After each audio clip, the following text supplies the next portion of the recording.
For weeks, my parents and I had been searching for a place to rent. Every weekend was spent driving across different neighborhoods, checking out one house after another. Dad wanted something closer to his office so he wouldn't have to waste hours commuting every day. Mom wanted the house near my school, so I could focus on my studies without long rides back and forth. But every house we visited had something wrong with it. Some were way too expensive, some were too small, and others just felt uncomfortable. After a while, I was convinced we'd never find the right place. Then, one evening, Dad came home with a strange smile on his face. He said, "Ethan, I think I've finally found it. A house that checks all the boxes." The next day, we went to see it.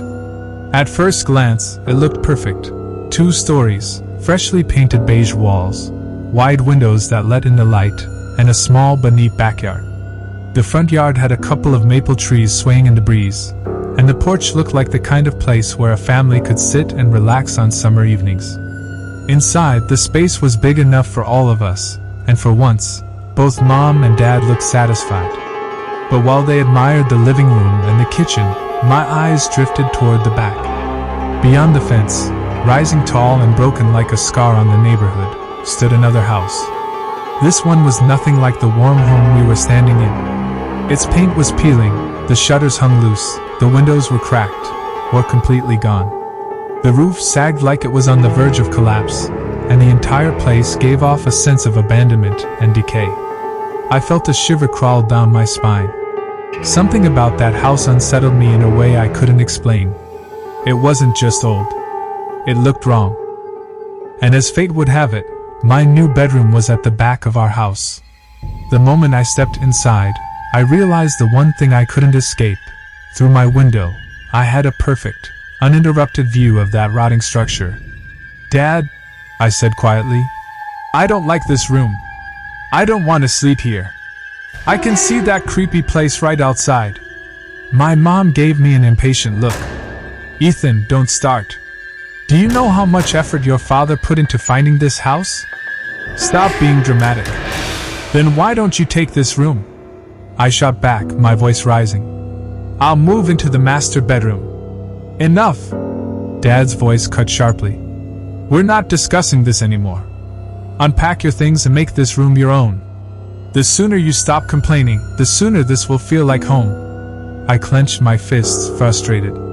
No matter what I said, they weren't going to listen.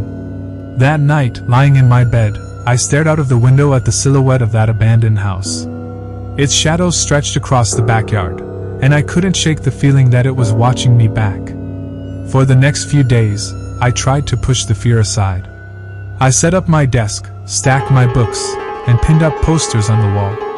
Slowly, I convinced myself that I could ignore the view. And for a short while, it worked. My nerves settled, and the house began to feel normal. But everything changed one night, around 9 o'clock. I was half asleep, staring at the ceiling, when I shifted and glanced out the window. My heart skipped a beat. At the top floor of the abandoned house, framed by a broken window, stood a figure. Dark, motionless, and unmistakably staring right at me.